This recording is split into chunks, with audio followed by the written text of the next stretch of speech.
Yo, yo, yo. What up, y'all? Welcome to Fandom Frequency. I'm your host, Will. That is my co host, Skips. And we're coming at y'all today talking about the one and only, the latest Star Wars series, and possibly some might even start arguing maybe the best Star Wars series, depending on who you're talking to. But Right, goddamn, right. this has been a hell of a hell of a series so far. We're 5 episodes in. It's Ahsoka, baby. Ahsoka Tano, episode 5. Ahsoka for short, obviously.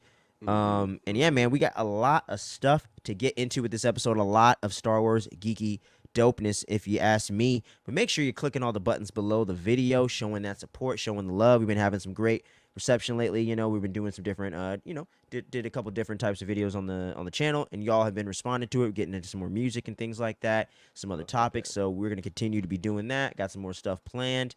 But yeah, man, we're doing these Ahsoka recaps every single week. Our previous four are up there on the channel. I'll throw a card up there in the corner of the video and have it down there in the end so you guys can check that out if you are catching up on the season. We'll be doing these recaps for all these weekly Disney Plus, HBO Max series, you know what I mean? Whether that was House of the Dragon, we did it for The Last of Us, and we did it for all the Star Wars Marvel content as well, and we're going to do it for anything else coming down the pipeline. So if you love those weekly recaps, you love those weekly after shows, we're going to be bringing that to y'all every single time. And we get into all different types of stuff on the channel for all you new watchers and everything, and all the people coming in, maybe discovering this for the first time. So thanks for tuning in and checking out and stopping by. But the way we do this thing here is we always get into our overall thoughts in the beginning, my friend. And I want to hear Mm-hmm. from you. Let the people know. We've talked a little bit off camera, so I pretty much know how you're feeling. So holla at them, man, and let them know what you're feeling about Ahsoka episode 5. Episode 5 was pretty great. It was kind of cool to see like the whole kind of like memory lane, if anything, of like Exactly, Ahsoka baby. and Anakin back in the Clone Wars, even to kind of towards present day. Snip, snips, baby. And Snips, Anakin showing her like a couple lessons, even though it's been years since he taught her.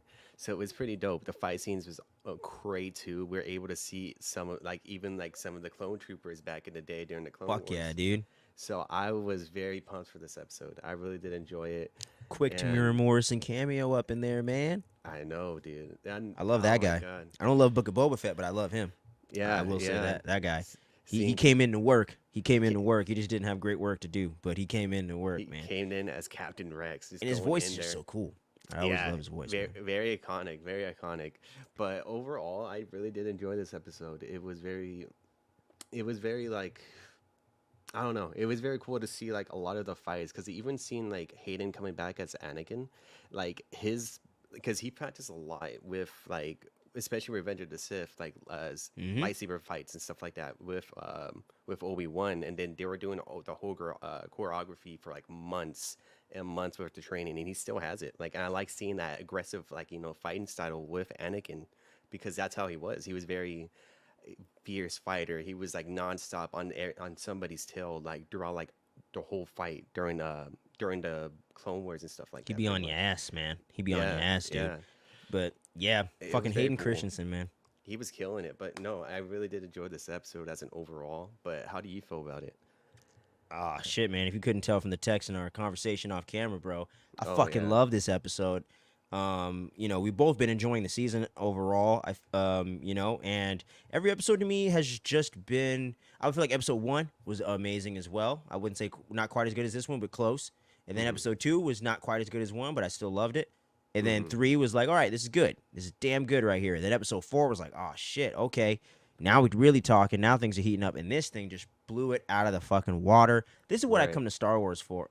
Star Wars for, man. I come for the lore. I come for the world building. I come for the wonder. I come for the action. I come for the suspense, and I come for the sense of camaraderie with Hera and Sabine, and trying to find Ahsoka, and everyone trying to do their thing, and trying to bring their friend back, and on the whole mission of trying to rescue Ezra and trying to stop Thrawn at the same time and prevent another war and all this other stuff. But the way that Yeah. they're able to bring in all these different aspects of the Star Wars canon and really make it feel like it matters with the overall live action and animation coming together. And Dave Filoni has already been doing a great hybrid of those two things with the Mandalorian and all the stuff he's been doing in the Filoni verse, as some people like to call it, here Mhm. in the Star Wars era, the New Republic era.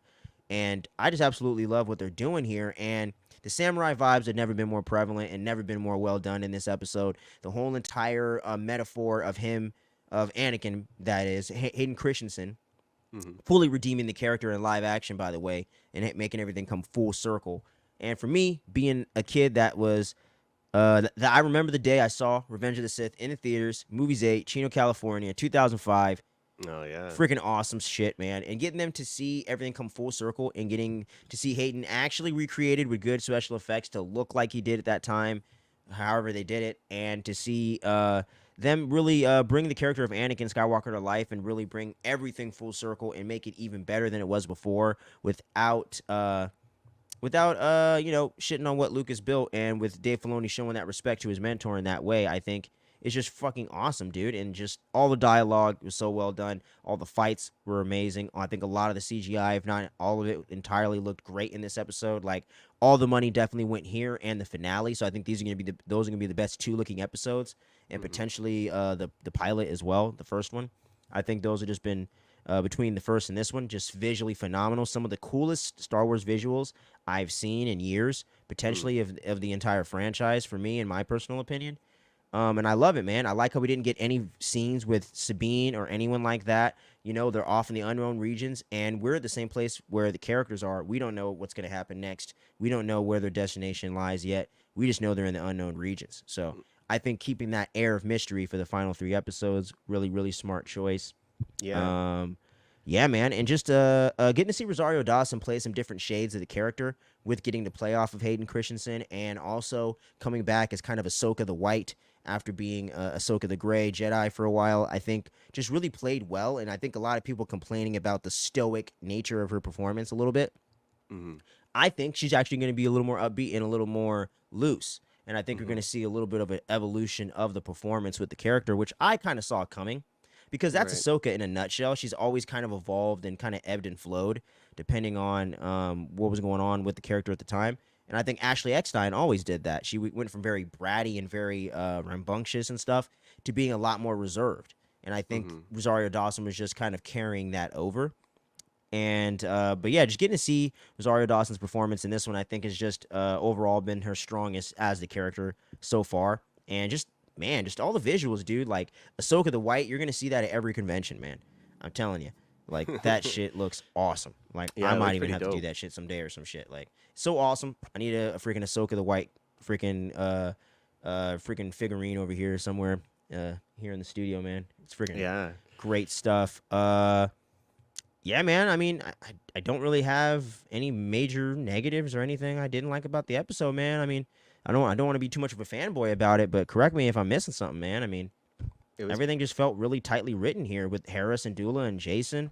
I love getting to get a sense of where his force sensitivity is and how strong he is in the force. And I love Yeah. how they're implementing him in the story, but not letting him get in the way, a la Princess Leia in Book of Boba Fett.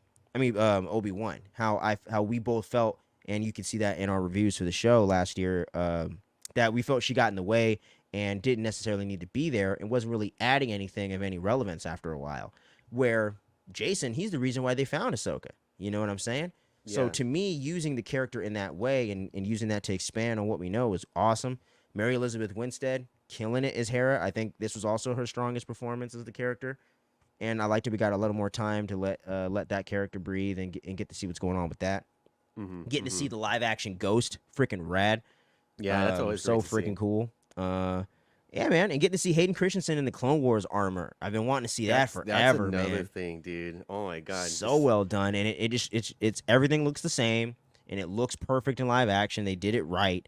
Like you said with the clone troopers, man, getting to see Commander, I want to say Commander Cody, getting to see Rex yeah. and everything like that was just so awesome. And recreating the Clone Wars movie, even though that's not the most well received thing in Star Wars over the last 15 years, Oh it's yeah, still that's freaking true. awesome to get to see them recreate it. You know what I mean? And that means something.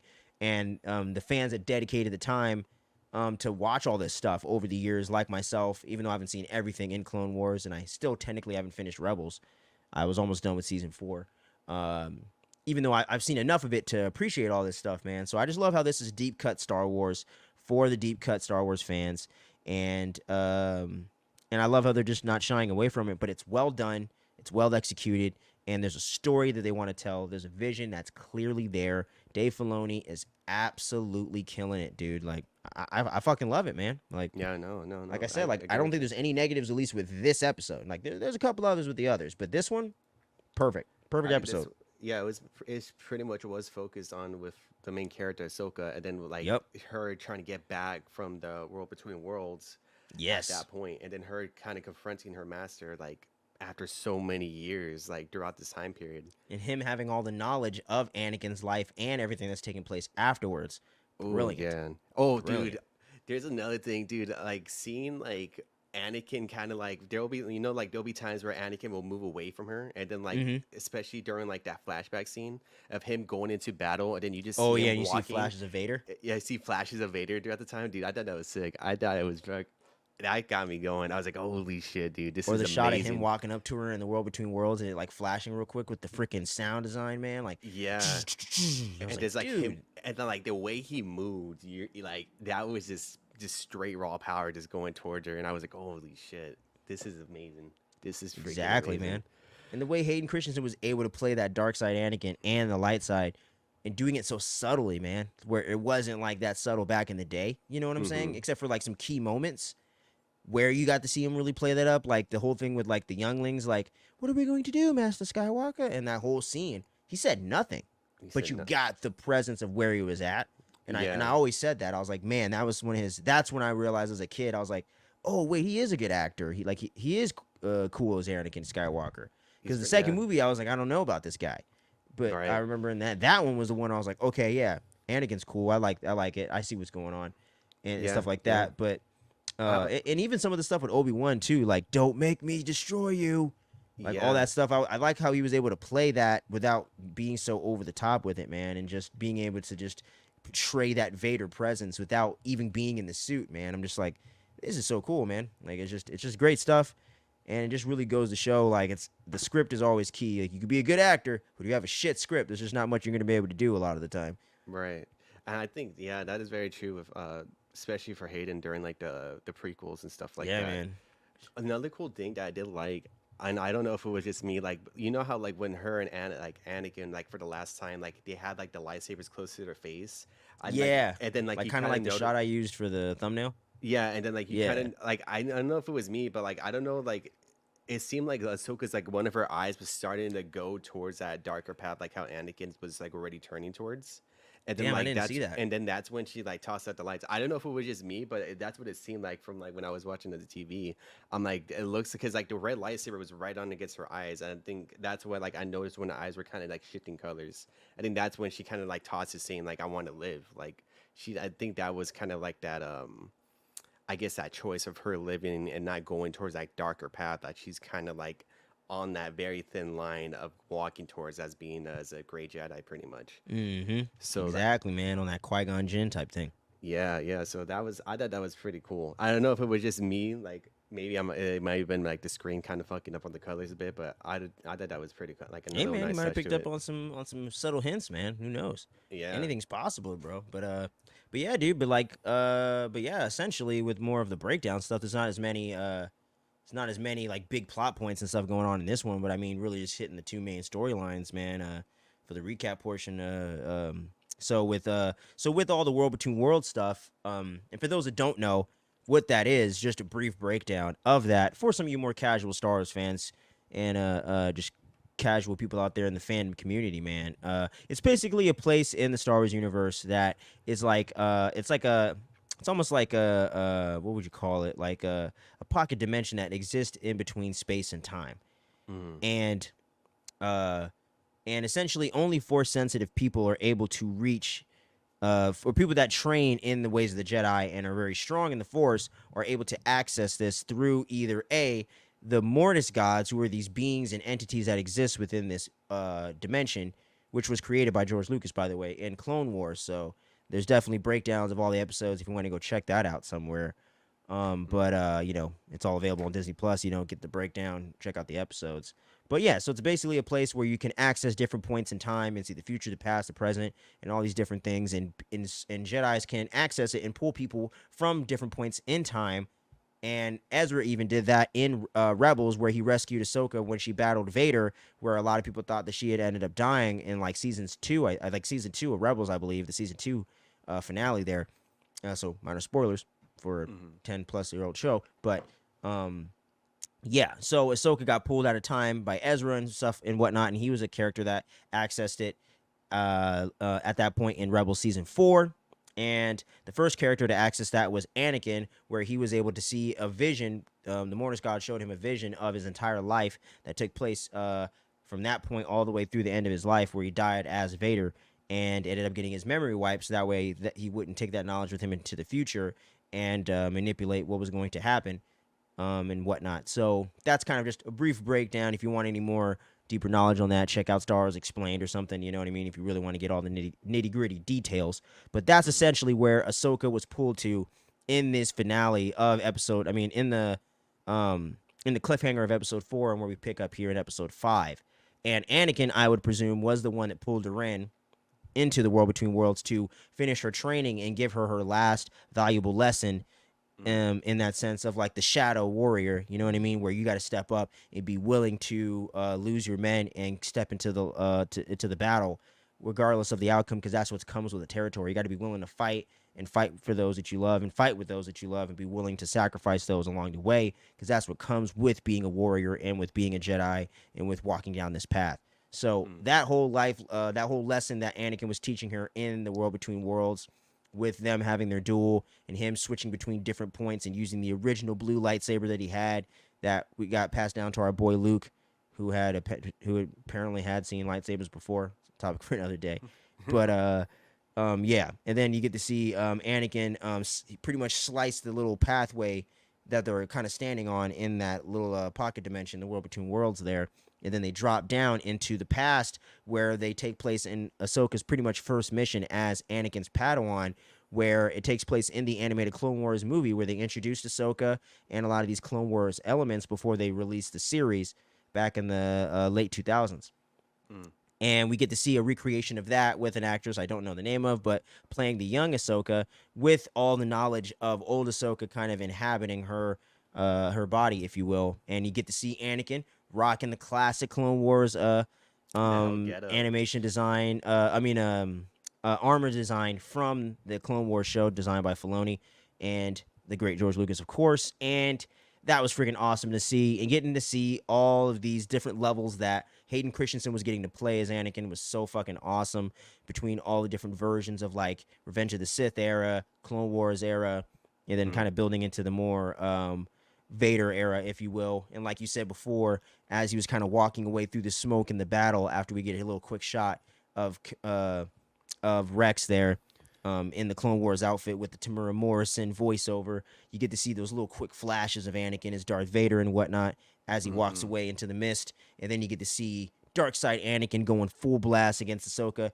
fresh off of killing the youngling. So Yeah. Oh my God. I was like, wait a minute. Whoa, whoa, whoa. I don't I'm remember fucking that. I'm around. like, I'm oh. fucking around. I'm like, I'm fucking around. It's a little dark humor. I got to keep you on your toes. But yeah, he did. He did. but yeah, man. So then you get Anakin going into that and just giving his final lesson and giving Ahsoka his final piece of advice before she comes back into the living world and becomes Ahsoka the White, and now is fully enlightened and willing to embrace her destiny and embrace those that care for her, and just get all into it, man, and just invest herself fully into her Padawan, and move forward and live life, and and move forward, and don't be so scared of grief and whatnot.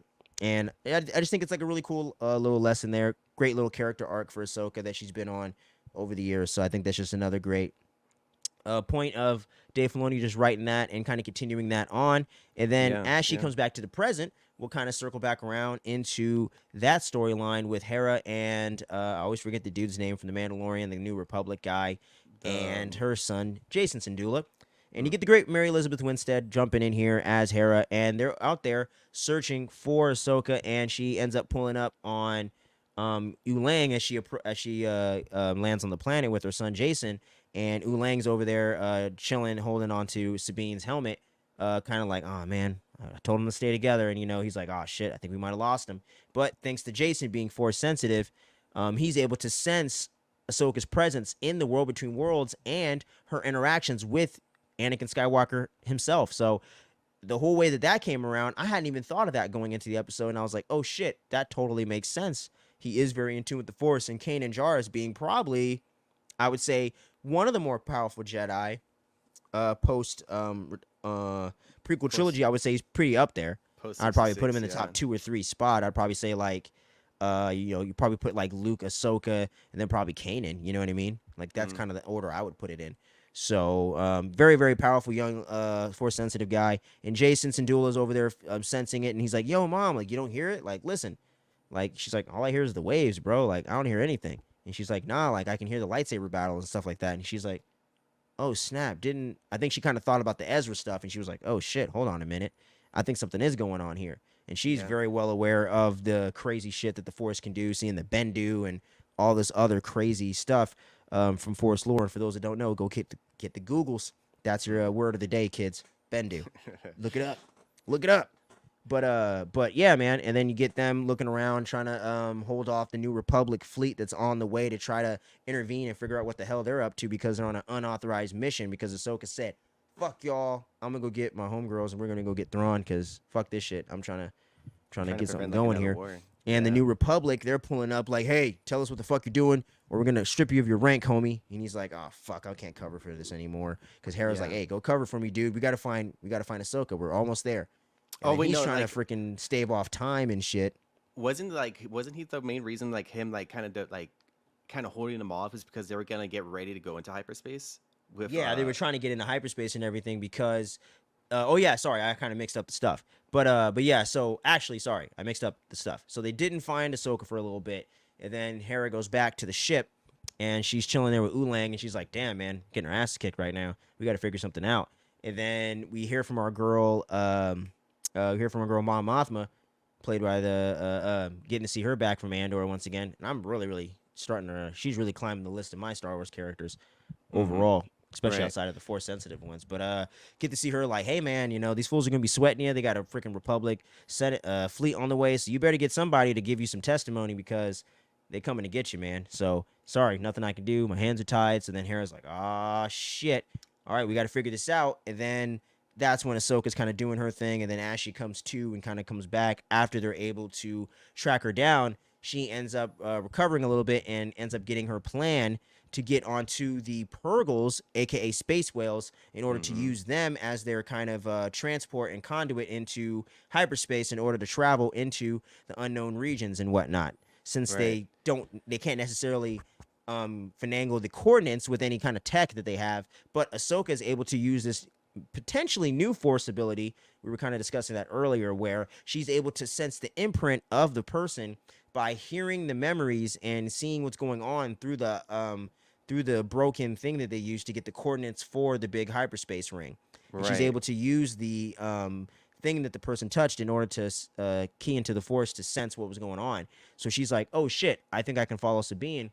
So I'm gonna come up with this. She came up with the plan for the whales and whatnot. So they had to stave off and hold off the New Republic that just pulled up with their fleet from intervening and everything like that, so they can end up achieving this mission because they're this close, and we can't let these New Republic dumbasses get in the way.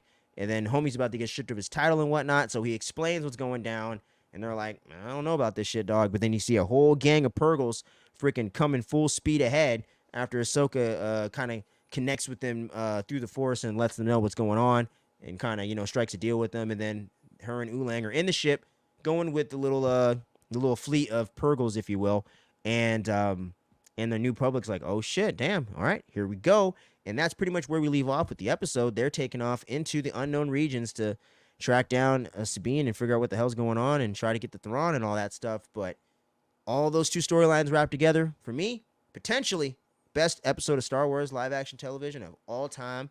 This shit was awesome. It was great. It was I'd probably great. say like this and the Mandalorian season 1 finale, like perfection right there. Dude, I feel like a lot of the stuff with the higher commands with the Republic, I feel like with Thrawn's already kind of dipping his hand. Like he already, it feels like they're kind of really like putting There's it some off. moles afoot for sure. There's a Yeah, rat. there's like definitely like a rat. There's like multiple of them. I feel like a good chunk of them, instead of Mon Mothma, is like the only one that will be not True part of blue that. to the end. We all know that. Yeah, yeah. So I feel like that's probably it might be the case because it seems like they're kind of really like disregarding this whole incident, saying like, oh, it's like he's gone, like he's dead. And I feel like there's gonna be a lot more to it. Like there might be reveals that there is a lot of people in the higher ranks kind of giving Mm-hmm. out the orders, saying like nothing's happening, Oh like yeah, kind of they avoiding directly it. set that up with the shipyard in episode 3, I believe, or 2. Yeah, Episode yeah. 2, my bad. So yeah, they definitely set that up with the whole Hera situation going down with the New Republic and everything. But yeah, absolutely love the episode. Phenomenal stuff. Have you watched Rebels at all? I watched, yeah, I caught You up watched some of it. to like, That's what I I think thought. right now it was like season 4 leading into like the end of it. I think it was like the Yeah. So last okay, half of it for we're me. like on like the literally like same point. Then I saw like the Yeah, Bendu stuff with Kanan. I didn't see Kanan die or anything yet, so I hadn't got that far. right, right. Yeah. Like And I hadn't seen the World Between Worlds stuff with Ezra yet. I just watched the clips of it on YouTube, but I was right before that point in the season. So yeah, so mhm. you've seen the same amount. So would you say any of the live action counterparts of the Rebels characters are not hitting it for you? Like between Chopper, Hera, anybody? Do you prefer any version more than the live action or? I think because like from what we've seen from like from obviously the from the show Mm-hmm. to Ahsoka, I think with Mm-hmm. those characters,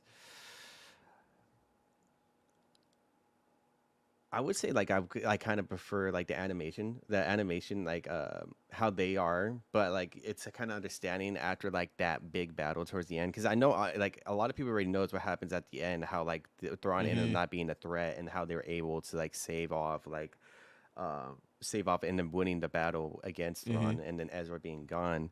I feel like it was kind of understandable, like why the characters are kind of like not the same afterwards, because Yeah, they lost freaking Ezra, like he's and Kanan, gone, and Kanan too. Like they lost two of their crew kind of their members. leader, if you really look at it. Hera's Yeah, kind of the new surrogate leader, if you will, but he was kind of the kind of main guy in charge. He was kind of the alpha of the pack. So he yeah, was they did like, actually take some pretty big L's, Infinity War style with that thing.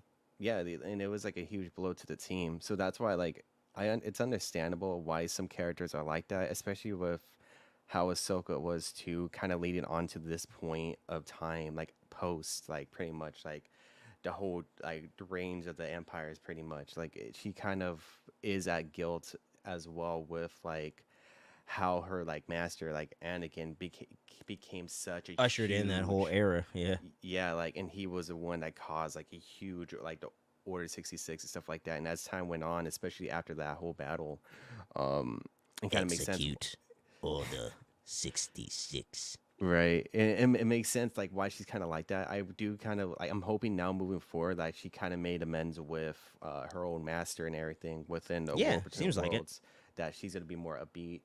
Hera seems like pretty cool within live action. I would say like she's like I'm loving it, pretty man. darn I good. think Mary Elizabeth's giving Homegirl a run for her money, man. Like I think she's like just as good to me. Like it feels like the same person, like pretty perfectly, in my Yeah. opinion. And I feel like with Sabine, I think that's like where a lot of controversy is at, was with like Yeah, Sabine and live action into the yeah. Rebel show. Like there's like, I don't have as big of a complaint. I do like this version, but I do prefer yeah, original animated Sabine. Definitely prefer that vibe, but like you said, she's in a different place now, and I think that's fair. I think I don't have to prefer the version. I think it's just just have your critique, but don't like shit on the show the whole time. yeah, Let it breathe and let it go on its thing because she might end up being more like that version. You know what I yeah, mean? They might want to let her play some different levels to it because that was the thing with Luke and Last Jedi and a lot of that controversy. You didn't see that Return of the Jedi Luke, which I just don't think would make sense anyway. I think you could have gave us shades of that and gave us the more optimism with the new darker path and thing that he was going on because he's kind of similar in that way. And mm-hmm, he mm-hmm, felt guilty and felt responsible for things going on with Kylo and whatnot. And I think that's a powerful storyline. It makes sense, We all feel like we failed at some point in our lives, right? And yeah, failure is a good yeah, thing to learn from. I think these are all really great storylines to go with, but I think just with this overall, I think there will be a payoff with it. So I do understand people's complaints with Sabine. I feel like that's kind of my weakest link right now. I think right, even Zeb in that Mandalorian cameo was like perfect. I was like, oh yeah, that feels like Zeb. yeah. Chopper, amazing. It's Chopper's Chopper. doing good. You I know what I wonder mean? when, I think I love how those characters are like it's just perfect. Hmm. in a sense. Ahsoka to me is perfect. It feels just like that version, just doesn't sound the same, It but just doesn't feels sound the the same or same to feel me. this. Yeah, I think with Ahsoka, we'll see a little bit more of her character coming to life, being more of a Hmm. like kind of play hearted as she was A back little in more of those Rebels. earlier, funner shades of that, and I think that's gonna be cool to see because we haven't Yeah. seen that in adult Ahsoka. And Rosario Dawson could play all that, so she's Oh, done easily. comedy, she's done drama, she was in Sin City, Clerks 2, so she can play all that stuff. So it's gonna Yeah. be fun to see Rosario maybe get to have a little more fun with this character before we get into the real big serious stuff. Yeah, because this, With Thrawn and everything. yeah, the Air of Thrawn and everything. So I think that's why. Do you think we're gonna be seeing Zeb pretty soon? With I hope so.